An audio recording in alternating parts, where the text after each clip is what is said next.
성도그룹 본사 로비, 대리석 바닥 위에 12살 아이가 무릎을 꿇고 있었습니다. 양복 입은 경비원 2명이 아이의 양팔을 잡아 끌어내려 했습니다. 오가던 직원들이 발걸음을 멈추고 쳐다봤습니다. 누군가 휴대폰을 꺼내 들었습니다. 회장님, 제 엄마를 살려주세요. 5억만 있으면 엄마가 살 수 있어요. 아이의 목소리가 로비 전체에 울려 퍼졌습니다. 직원들 사이에서 웃음을 참는 소리가 새어나왔습니다.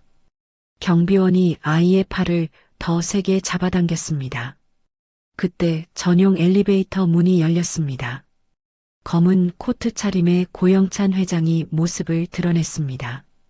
회장의 차가운 시선이 바닥에 무릎 꿇은 아이에게 향했습니다. 아이가 품속에서 무언가를 꺼내 높이 들어 올렸습니다. 구겨진 종이 뭉치와 금빛 메달이었습니다. 저 수학 올림피아드 금메달리스트예요. 제 머리를 드릴게요. 회장의 발걸음이 멈췄습니다. 아무도 몰랐습니다. 저 아이가 내민 종이 한 장이 성도그룹 연구소 박사 20명이 6개월째 풀지 못한 문제의 답이라는 것을. 사연 시작하기 전에 구독, 좋아요 부탁드립니다. 어디서 듣고 계신지 댓글도 남겨주세요. 그럼 오늘의 사연 시작합니다. 12살 아이와 68세 재벌회장 사이에 어떤 거래가 오갔는지 지금부터 들려드리겠습니다. 새벽 4시 30분 서울 외곽의 낡은 반지하 단칸방에 희미한 불빛 하나가 켜져 있었습니다. 12살 소년 한준혁이 대야에 담긴 물에 수건을 적셔 꼭 짜고 있었습니다. 준혁은 침대에 누운 엄마 한복순의 이마 위로 천천히 수건을 올렸습니다. 복순의 얼굴은 창백했고 이마에는 식은 땀이 송골송골 맺혀 있었습니다. 엄마, 조금만 참아요. 준혁이 낮은 목소리로 속삭였습니다. 복수는 대답 없이 가쁜 숨만 몰아쉬었습니다. 준혁은 엄마의 손을 살며시 잡았다가 이내 손을 거두며 자리에서 일어났습니다. 방 한쪽 구석에는 봉투 여러 장이 어지럽게 널려 있었습니다. 준혁이 그 봉투들을 하나씩 집어들었습니다. 3차 독촉, 미납시 법적 조치, 빨간 글씨로 적힌 문구들이 눈에 들어왔습니다. 준혁의 손이 미세하게 떨렸습니다. 준혁은 고지서들을 한데 모아 낡은 책가방 깊숙이 밀어 넣었습니다. 냉장고 문을 열자 찬 바람이 얼굴을 스쳤습니다. 안에는 라면 한 봉지만 덩그러니 놓여 있었습니다. 준혁은 잠시 그 라면을 바라보다가 냉장고 문을 조용히 닫았습니다. 한숨이 새어나왔지만 준혁은 소리가 나지 않게 입술을 꾹 다물었습니다. 아침 7시 준혁은 교복 대신 낡은 점퍼를 걸치고 집을 나섰습니다. 학교가 아니라 구립도서관으로 향하는 발걸음이었습니다. 도서관 문이 열리자마자 준혁은 익숙한 자리로 걸어갔습니다. 창가 구석, 아무도 찾지 않는 그 자리가 준혁의 단골 자리였습니다. 준혁은 책가방에서 두꺼운 책 한 권을 꺼냈습니다. 대학교 수학과에서 쓰는 미적분학 교재였습니다. 주변에 앉아있던 노인 몇 분이 신기한 듯 고개를 돌려 쳐다봤습니다. 저 어린 게 저런 책을 보네. 공부를 좋아하나 보지. 노인들이 수군거렸지만 준혁은 아랑곳하지 않았습니다. 연필을 손에 쥐고 문제풀이에 집중하는 준혁의 눈빛은 또래답지 않게 날카로웠습니다. 얼마나 시간이 흘렀을까요?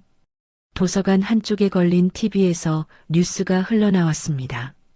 성도그룹 고영찬 회장이 오늘 1조 원 규모의 의료재단 설립 기념식에 참석했습니다. 준혁의 연필이 멈췄습니다. 화면 속에는 검은 코트를 입은 노인이 서 있었습니다. 주름진 얼굴에 표정 하나 없는 차가운 눈. 고영찬이라는 자막이 선명하게 떠 있었습니다. 앞으로 소외된 환자들에게 희망을 주겠습니다. 고영찬 회장의 목소리가 TV에서 울려 퍼졌습니다. 준혁은 연필을 놓고 화면을 뚫어지게 쳐다봤습니다. 준혁의 입술이 달싹였습니다. 소외된 환자. 준혁은 책을 덮었습니다. 무언가를 결심한 듯 입술을 꾹 깨물었습니다. 오후 2시 준혁은 낡은 교복을 단정히 입고 지하철역으로 향했습니다. 3번을 갈아타고 내린 곳은 서울 도심 한복판이었습니다. 준혁이 고개를 들어 올려다봤습니다. 60층짜리 유리 건물이 하늘을 찌를 듯 솟아 있었습니다. 성도그룹 본사였습니다. 준혁의 작은 어깨가 미세하게 떨렸습니다. 하지만 준혁은 주먹을 꽉 쥐고 현관문을 향해 걸어갔습니다. 로비로 들어서자마자 양복 입은 경비원 2명이 앞을 막아섰습니다. 어린이는 출입 금지야. 어디서 온 거야? 경비원이 퉁명스럽게 말했습니다. 저 회장님을 뵈러 왔어요. 준혁이 떨리는 목소리로 대답했습니다. 뭐? 회장님을 봐. 경비원이 피식 웃었습니다. 장난치지 말고 빨리 나가. 경비원이 준혁의 어깨를 밀었습니다. 준혁은 발을 버티며 물러서지 않았습니다. 저 정말 급한 일이 있어요. 제발이요. 이 꼬마가 진짜. 경비원이 준혁의 팔을 잡아 끌었습니다. 그 순간 준혁이 로비 한가운데 털썩 무릎을 꿇었습니다. 회장님, 제 엄마를 살려주세요. 준혁의 목소리가 로비 전체에 울려 퍼졌습니다. 오가던 직원들의 발걸음이 일제히 멈췄습니다. 웅성거림이 퍼지기 시작했습니다. 저 애가 왜 저래? 무슨 일이야? 경비원 2명이 준혁의 양팔을 잡아 일으키려 했습니다. 준혁은 끌려가면서도 소리쳤습니다. 제발요. 5억만 있으면 엄마가 살 수 있어요. 바로 그때 전용 엘리베이터 문이 열렸습니다. 검은 코트 차림의 고영찬 회장이 모습을 드러냈습니다. 로비의 소란에 회장의 발걸음이 멈췄습니다. 회장의 차가운 시선이 바닥에 무릎 꿇은 아이에게 향했습니다. 준혁과 회장의 눈이 마주쳤습니다. 여기서부터 분위기가 달라집니다. 재미있게 보고 계시다면 조금만 더 이어서 들어주세요. 경비원들이 준혁의 양팔을 잡아 로비 밖으로 끌어내려 했습니다. 그 순간 준혁이 품속에서 무언가를 꺼내 높이 들어 올렸습니다. 구겨진 종이 뭉치와 금빛 메달이었습니다. 저 수학 올림피아드 금메달리스트예요. 제 머리를 드릴게요. 준혁의 외침에 로비가 조용해졌습니다. 고영찬 회장의 발걸음이 멈췄습니다. 회장의 시선이 아이의 손에 들린 메달과 종이 뭉치에 꽂혔습니다. 회장이 손짓으로 경비원들을 물리게 했습니다. 천천히 다가간 회장이 준혁이 내민 종이를 집어들었습니다. 서울대학교 대학원 논문에 손글씨로 빼곡히 풀이가 적혀 있었습니다. 회장의 눈썹이 미세하게 움직였습니다. 네가 이걸 풀었다는 거냐? 회장의 목소리에는 냉소와 함께 감추지 못한 호기심이 섞여 있었습니다. 아저씨 회사에서 못 푸는 문제가 있으면 제가 풀어드릴게요. 그러니까 제발 엄마 수술비만. 준혁의 목소리가 떨리다 끊어졌습니다. 목이 메어 문장을 끝맺지 못했습니다. 회장이 뒤도 돌아보지 않고 입을 열었습니다. 정숙 씨, 50대 중반의 단정한 여성이 빠른 걸음으로 다가왔습니다. 비서실장 윤정숙이었습니다. 이 아이 신원 확인하고 내일 연구소장 불러 면담 잡아. 윤정숙이 놀란 표정을 감추며 고개를 숙였습니다. 윤정숙이 준혁에게 다가와 조용히 말했습니다. 오늘은 일단 돌아가렴. 내일 연락 줄게. 준혁이 불안한 눈빛으로 고개를 끄덕였습니다. 윤정숙이 작은 수첩을 꺼내 준혁의 연락처를 받아 적었습니다. 회장은 대답 없이 돌아서서 엘리베이터로 향했습니다. 문이 닫히기 직전 유리에 비친 준혁의 모습을 회장이 잠깐 바라봤습니다. 회장의 눈빛이 순간 흔들렸습니다. 로비를 빠져나온 준혁이 건물 밖 계단에 주저앉았습니다. 가슴에 품은 메달을 꺼내 들여다봤습니다. 석양빛이 메달 위로 쏟아졌습니다. 제발이요. 준혁이 혼잣말을 되뇌었습니다. 준혁의 눈에는 두려움과 간절함이 뒤섞여 있었습니다. 작은 손이 메달을 꼭 쥐었습니다. 다음 날 오전 10시 성도그룹 기술연구소 회의실이었습니다.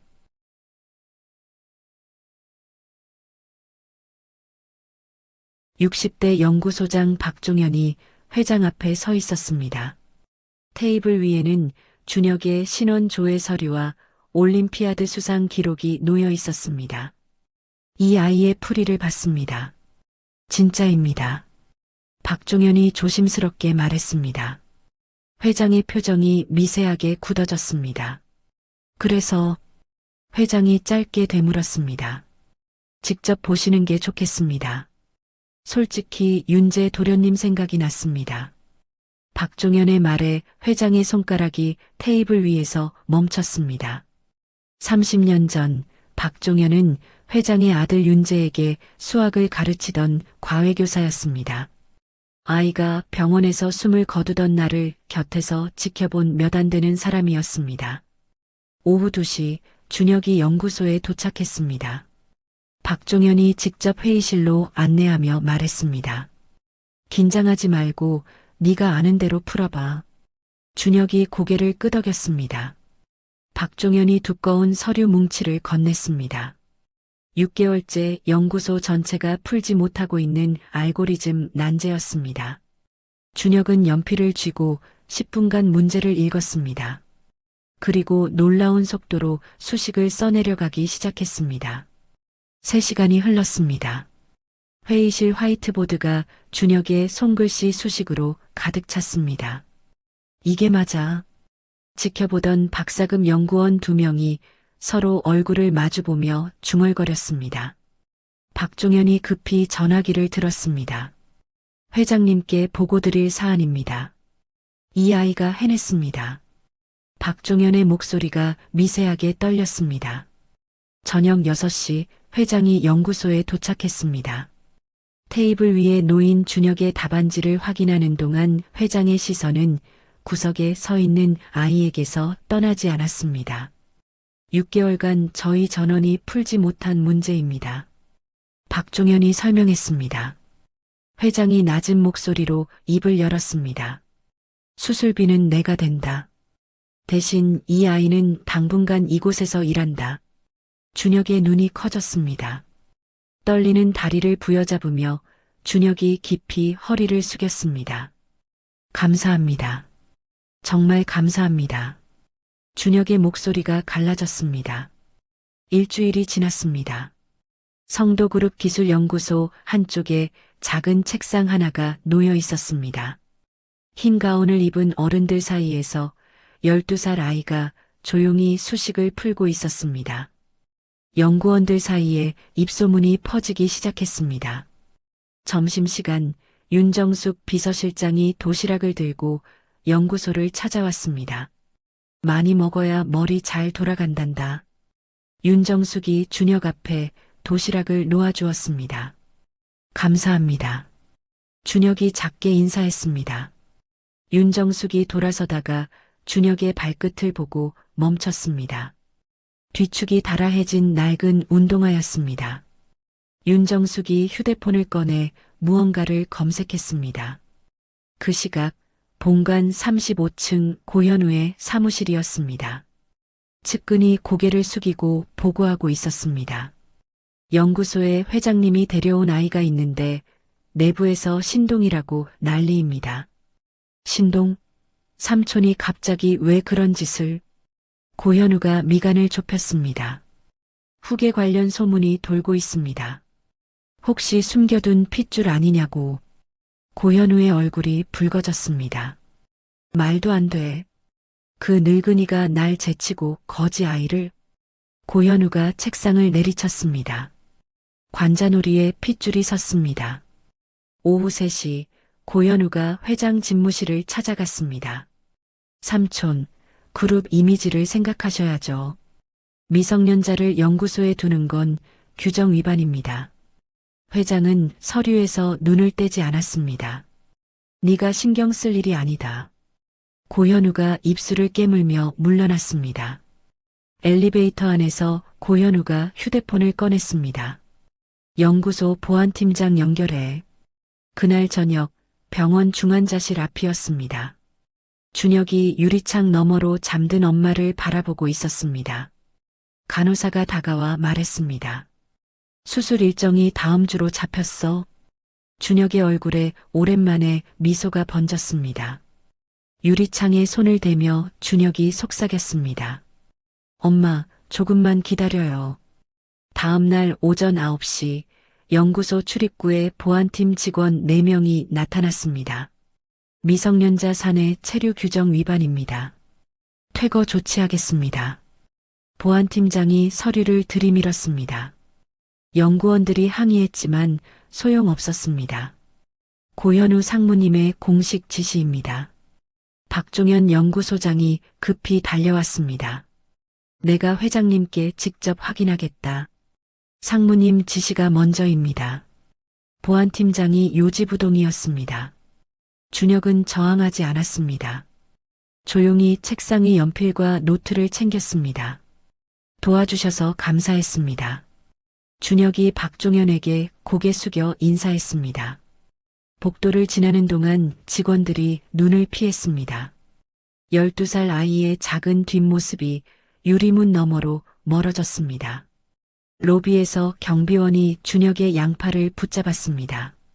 정문 쪽으로 끌려가던 준혁이 고개를 들어 올려다봤습니다. 60층 회장 집무실 창문이었습니다. 아저씨 원망 안 해요. 엄마 수술만 해주세요.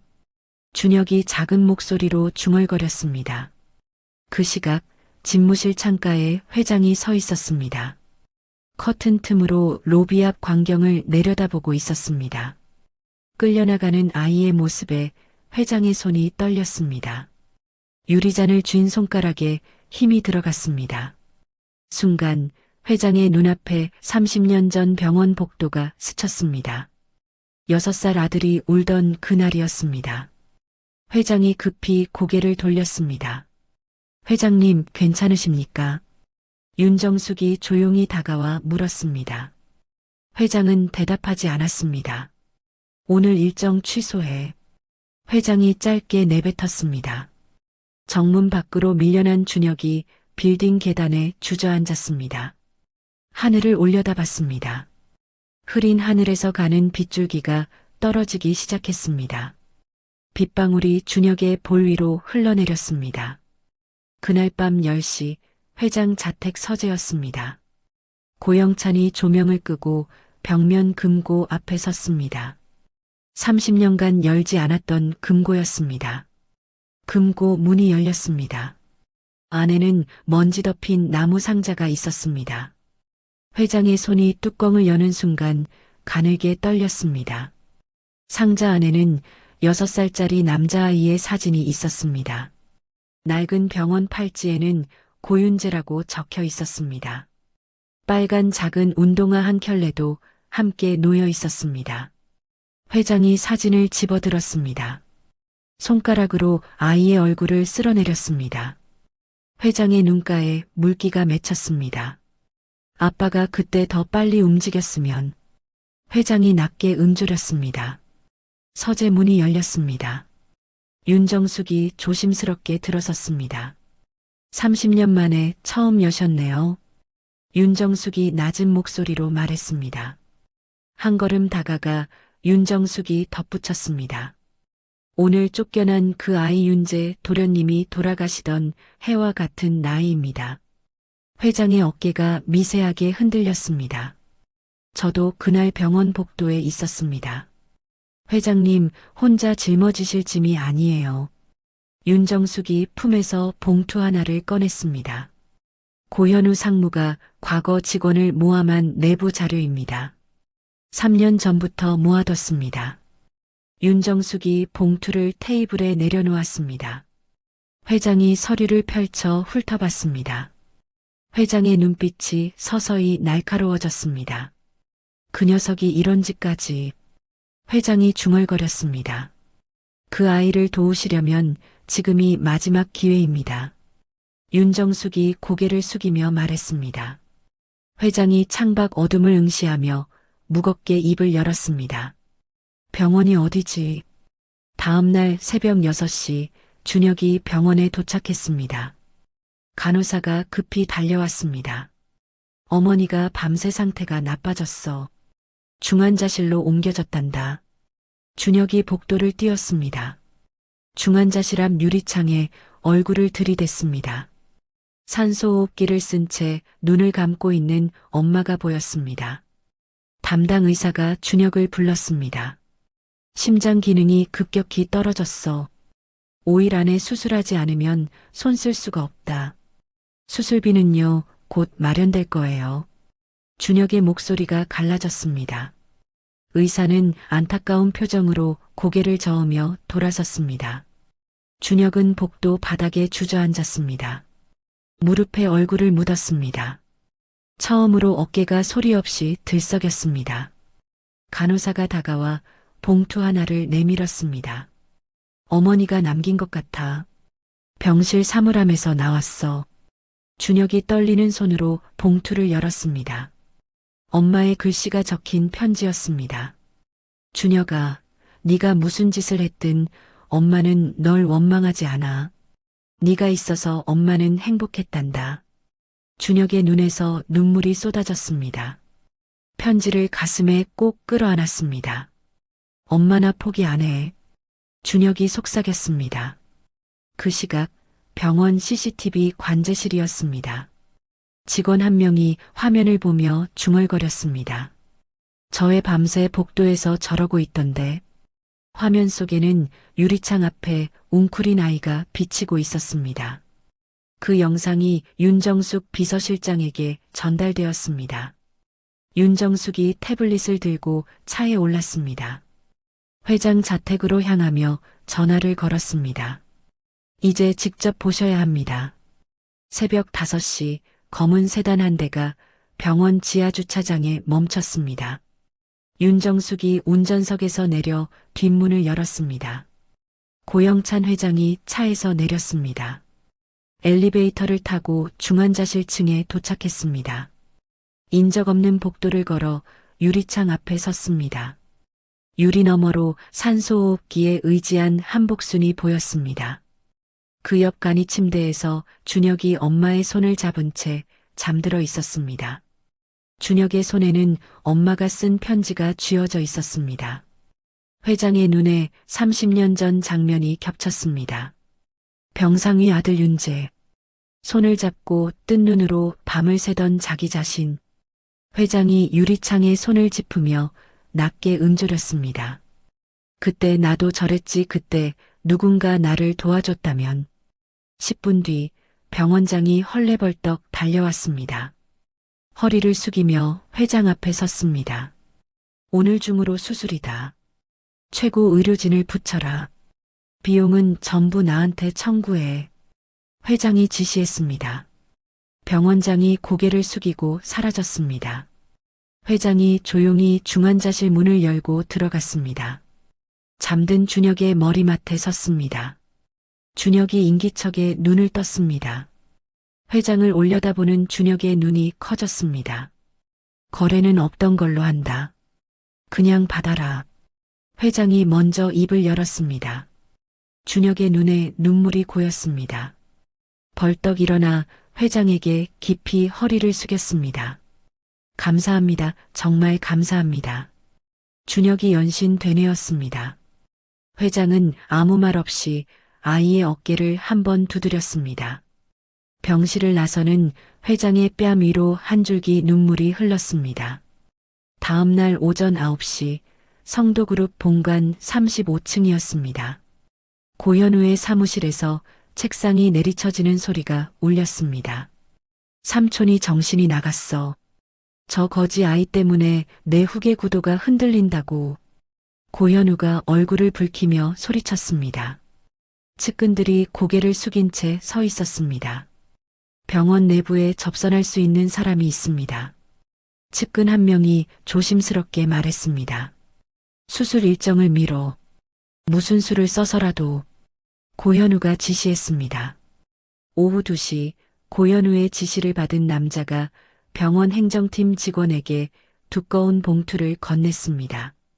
의료 장비 점검 명목으로 일정을 미뤄 남자가 속삭였습니다. 같은 시각 고현우가 직접 기자에게 전화를 걸었습니다. 단독 기사 줄게. 고영찬 회장 숨겨둔 사생아 의혹이야. 고현우가 조작된 자료를 넘겼습니다. 저녁 7시 온라인 뉴스에 기사가 떴습니다. 성도그룹 회장 사생아에게 수억 원 지원 의혹. 댓글이 순식간에 1만 건을 넘겼습니다. 여론이 들끓기 시작했습니다. 홍보팀이 회장 집무실로 달려왔습니다. 주가가 1시간 만에 4% 빠졌습니다. 어떻게 대응하시겠습니까? 이사회 긴급 소집 메시지가 회장에게 전달되었습니다. 원로 이사가 전화로 압박했습니다. 빠르게 스캔들을 정리하지 않으면 회장 신임 표결도 고려해야 합니다. 병원에서 준혁이 간호사에게 물었습니다. 수술 일정이 왜 갑자기 미뤄졌어요? 장비 점검 때문이래. 간호사가 눈을 피했습니다. 준혁이 복도를 뛰쳐나와 로비로 향했습니다. TV에서 자신과 엄마 이야기를 왜곡한 뉴스가 흘러나왔습니다. 준혁의 두 다리에서 힘이 빠졌습니다. 그 자리에 멈춰 선 준혁의 주먹이 꽉 쥐어졌습니다. 이틀 뒤 오전 10시 서울 프레스센터 대회의장이었습니다. 수십 대의 카메라가 단상을 향해 도열해 있었습니다. 기자들이 웅성거리는 가운데 마이크 앞에 12살 소년이 홀로 섰습니다. 도대체 저 애가 왜 나온 거야? 무슨 상황이지? 기자들이 술렁였습니다. 회견장 뒷문으로 윤정숙 비서실장이 들어섰습니다. 윤정숙이 준혁에게 회견을 제안하고 법적 절차를 도왔습니다. 복순 대신 임시보호자 자격으로 서류에 서명한 것도 윤정숙이었습니다. 준혁이 떨리는 손으로 마이크를 잡았습니다. 저는 사생아가 아닙니다. 장내가 조용해졌습니다. 저는 그냥 엄마를 살리고 싶었던 아이입니다. 준혁이 품에서 수학 올림피아드 금메달을 꺼냈습니다. 연구소에서 풀었던 답안지, 복사본도 함께 펼쳤습니다. 회장님과 저 사이에는 피 한 방울 섞이지 않았어요. 저는 엄마 수술비 5억 원을 구하려고 제 머리를 담보로 거래를 제안했을 뿐입니다. 준혁이 가슴 주머니에서 접힌 종이를 꺼냈습니다. 엄마가 남긴 편지였습니다. 이건 엄마가 쓰러지기 전날 밤 저한테 남긴 편지예요. 준혁의 목소리가 떨렸습니다. 준혁아, 네가 무슨 짓을 했든 엄마는 널 원망하지 않아. 네가 있어서 엄마는 행복했단다. 준혁이 편지를 읽었습니다. 회견장 곳곳에서 기자들이 고개를 숙였습니다. 한 여성 기자가 눈시울을 붉히며 카메라를 내렸습니다. 가짜 기사 때문에 엄마 수술이 미뤄졌어요. 제발 진실을 봐주세요. 준혁이 끝까지 말을 이었습니다. 회견장 맨 뒷줄에서 윤정숙이 기자 한 명에게 다가갔습니다. USB를 건네며 조용히 속삭였습니다. 여기에 조작의 증거가 있습니다. 기자회견 직후 윤정숙이 건넨 USB 내용이 뉴스 속보로 흘러나왔습니다. 고현우가 기자에게 보낸 지시 메일과 통화 녹취록이었습니다. 그냥 사생아로 몰아. 삼촌 이미지 박살내면 후계는 나한테 오게 돼 있어. 녹취록 속 고현우의 목소리가 전파를 탔습니다. 뉴스 앵커가 긴급 속보를 전했습니다. 성도그룹 상무 고현우, 조직적 언론 조작 정황이 포착되었습니다. 고현우의 과거 성과 조작과 비자금 의혹 자료도 연달아 공개되었습니다. 검찰 관계자가 발표했습니다. 고현우 상무에 대해 긴급 체포영장을 청구했습니다. 오후 4시 수사관들이 본관 35층에 진입했습니다. 고현우의 사무실 문이 열렸습니다. 고현우가 창백한 얼굴로 책상 앞에 서 있었습니다. 고현우 씨 체포영장이 발부되었습니다. 수사관이 수갑을 꺼냈습니다. 고현우의 양손에 수갑이 채워졌습니다. 엘리베이터에서 끌려 나오는 고현우를 기자들이 에워쌌습니다. 고현우는 고개를 떨군 채 한마디도 하지 못했습니다. 성도그룹 긴급 이사회가 열렸습니다. 원로 이사가 발표했습니다. 고현우 상무를 모든 직책에서 해임하고 그룹과의 관계를 단절합니다. 병원에서 준혁이 뉴스를 지켜보고 있었습니다. 긴 한숨을 내쉬었습니다. 간호사가 달려왔습니다. 수술 일정이 내일 오전으로 재확정됐어. 준혁이 중환자실로 달려갔습니다. 유리창 너머 엄마를 바라보며 속삭였습니다. 엄마, 이제 다 끝났어요. 같은 시각 회장 집무실이었습니다. 고영찬이 창밖을 바라보며 작게 은조렸습니다. 그래, 이제 됐다. 챕터 12. 다음 날 아침 7시 한복순이 수술실로 이송되었습니다. 준혁이 이동 침대 옆에서 엄마의 손을 꼭 잡고 걸었습니다. 수술실 문 앞에서 간호사가 말했습니다. 보호자분은 여기까지입니다. 준혁이 엄마의 이마에 조심스럽게 입을 맞췄습니다. 꼭 돌아와요. 수술실 문이 닫혔습니다. 준혁은 대기실 의자에 앉아 두 손을 모았습니다. 복도 끝 창문으로 아침 햇살이 쏟아졌습니다. 6시간이 흘렀습니다. 수술실 위 빨간 불이 꺼졌습니다. 집도의가 마스크를 내리며 나왔습니다. 수술 성공입니다. 준혁의 눈에서 눈물이 터졌습니다. 회복실에서 복순이 천천히 눈을 떴습니다. 흐릿한 시야에 아들의 얼굴이 들어왔습니다. 엄마, 나야. 준혁이 말했습니다. 복순이 약해진 손으로 준혁의 뺨을 어루만졌습니다. 우리 준혁이 고생 많았다. 모자는 말없이 서로를 끌어안았습니다. 병실 문이 살짝 열렸습니다.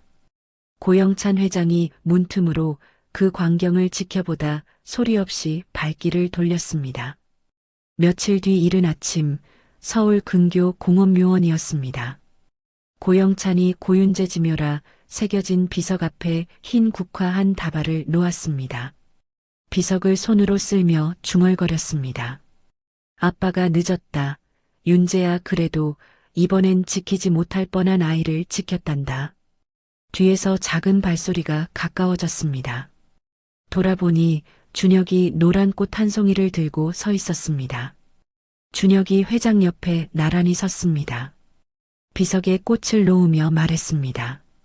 할아버지 고마워요. 회장의 눈가에 30년 만에 눈물이 흘렀습니다. 두 사람은 말없이 푸른 하늘 아래 묘비를 함께 바라보았습니다. 1년 뒤 봄 햇살이 쏟아지는 중학교 강당이었습니다. 건강해진 복순이 객석 맨 앞줄에 앉아 있었습니다. 교복을 입은 준혁이 신입생 대표로 단상에 올랐습니다. 인사말을 마치고 내려오던 준혁의 눈에 교실 창가의 꽃바구니가 들어왔습니다. 카드에는 글씨 하나 없이 작은 운동화 그림만 그려져 있었습니다. 준혁이 미소 지었습니다. 창밖 멀리 세단 한 대가 조용히 떠나는 것이 보였습니다. 봄 햇살이 쏟아지는 중학교 강당에서 준혁이 단상에 올랐습니다. 객석 맨 앞줄에는 건강해진 엄마 복순이 앉아 있었고 창가에는 작은 운동화 그림이 그려진 카드와 함께 꽃바구니가 놓여 있었습니다. 누가 보냈는지 적혀 있지 않았지만 준혁은 알고 있었습니다. 멀리서 조용히 떠나는 세단 한 대를 바라보며 준혁이 미소 지었습니다. 엄마를 살리겠다는 마음 하나로 무릎 꿇었던 12살 아이. 그 순수한 진심이 냉혹했던 한 사람의 마음을 움직였고 결국 서로를 치유하는 인연이 되었습니다. 진심은 때로 가장 작은 존재를 가장 큰 용기로 만들어주는 것 같습니다. 오늘 이야기에서 가장 마음에 남는 장면은 무엇이었나요? 여러분의 생각을 댓글로 나눠주시면 감사하겠습니다. 이야기를 끝까지 들어주신 분이 계시다면 잘 들었다고 댓글 하나만 남겨주세요. 감사합니다.